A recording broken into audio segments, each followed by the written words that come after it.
We're at the annual Petone Street Fair on this beautiful Saturday, and we're talking to people about digital ID to find out what they know about it and what their concerns are. So what do you know about digital ID? Well, I mean, it can be a good thing and a bad thing. So I think for somewhere like New Zealand, or any sovereign state really should keep control of their own data. I think there are good points to having a centralised ID environment for things around health and stuff like that, and taxes and all that. But I have heard it's coming, and I don't really like the idea of bringing in a digital ID for controlling, what you buy and what kind of services you can access.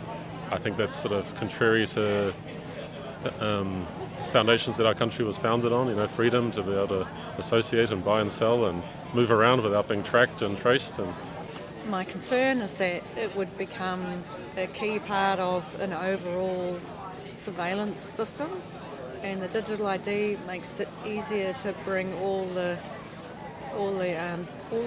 different aspects of our lives where we have activities or identity and bring them together into one place, which would make it easier to kind of bring in some kind of control grid.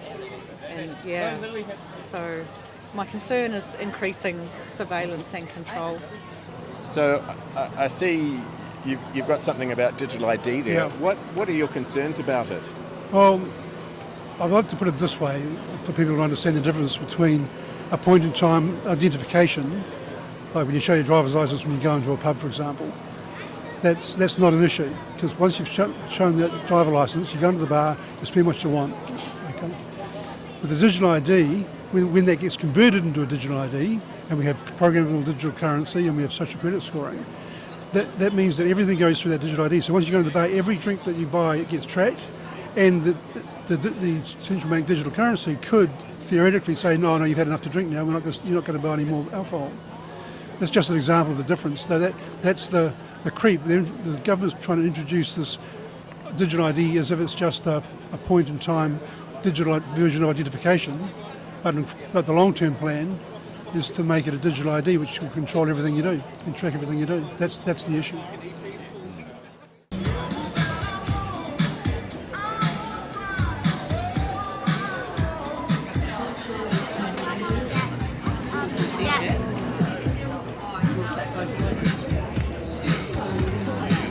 We are not from here. That we just doesn't arrived, so... No, that doesn't matter. I mean, your experience overseas is appreciated. Okay. Yeah. And what was your experience in China? It was a bit strange to see all the camera in each corner of the... Everything is safe and every action could be seen by the other. But in the other way, like you have no policeman anywhere in the street, you don't really feel it if you don't pay attention. But at the end, like everything is safe, and like if you want to take the train, for example, you have to add your passport number. If you have to book an hotel, you have the passport number. So everything is recorded with your passport number. So you feel a bit like you're following you everywhere. Like you need to give your ID everywhere for anything. So it was a bit strange. Like, when you think about it, it's a bit strange, but daily life, you don't really feel any pressure or things like this. So what do you know about digital ID and what are your concerns? Well, from what I've been told, essentially it would remove the anonymous aspect of the internet or digital communication. My main concerns are that, say for example you edit an Israeli page about genocide, then that's full knowledge of who's edited that, and then who knows what can happen to that person if they're trying to spread information. So I guess I'm just scared that it's all authoritarian overreach. So that's my main concerns.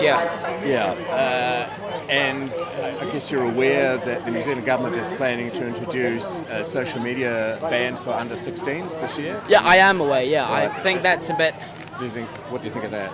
I think social media is a good way for kids to express themselves. So I think making that ban would sort of limit kids and communication. So I don't really think it's a good idea. I see the thought behind it, but I'm not sure if it can be implemented well anyway. Mm-hmm. Okay, so do you have what concerns would you have with digital ID and surveillance?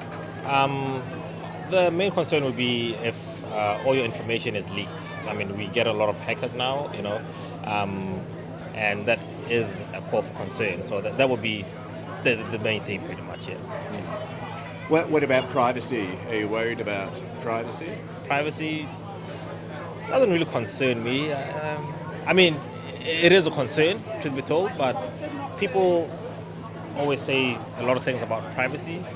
Don't get me wrong, right? Privacy is your own privacy, but for me personally, not really. I mean, I don't think I have anything to hide. Not that it has to be like that, but Yeah.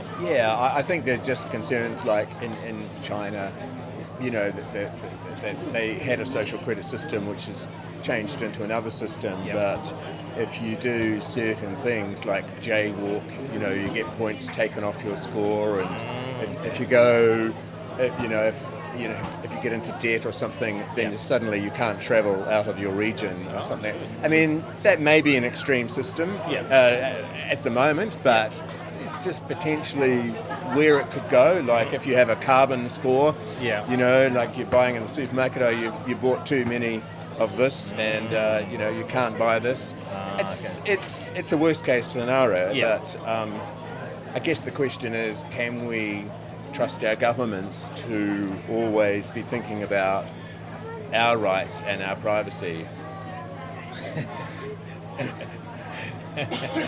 Don't take this the wrong way, but how many people trust the government that you know of? I think, I know what you mean. Yeah. You're saying that they don't trust, but I think maybe they trust the government system. Sort of, kind of. Yeah, sort of, kind of. Yeah. Where could this go? I mean, you talk about surveillance.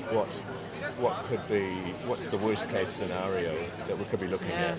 Well, I mean, the worst case scenario really is, once everything is known about you and where you go, what you do, what you consume, who you know, what you say, everything, then you can be that would make it easy to bring in some kind of behaviour scoring system.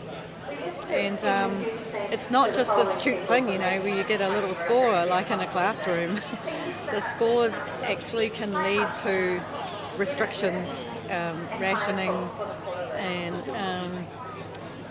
just increasing loss of access to services. So you're not worried about the real me stuff? Yeah, or the conglomeration of digital ID information. It's a balance, I suppose, of how useful it is and to us rather than how risky it is. I'd be concerned that anything like that can be stolen digitally. Yeah, people can hack into stuff anywhere. I think people need a certain level of privacy. I mean, things that like today, for example, things that was unimaginable to even talk about 10 years ago. Now you can actually get jailed in some parts of the world for just mentioning them. People in the UK have been jailed for their opinion, which is absurd.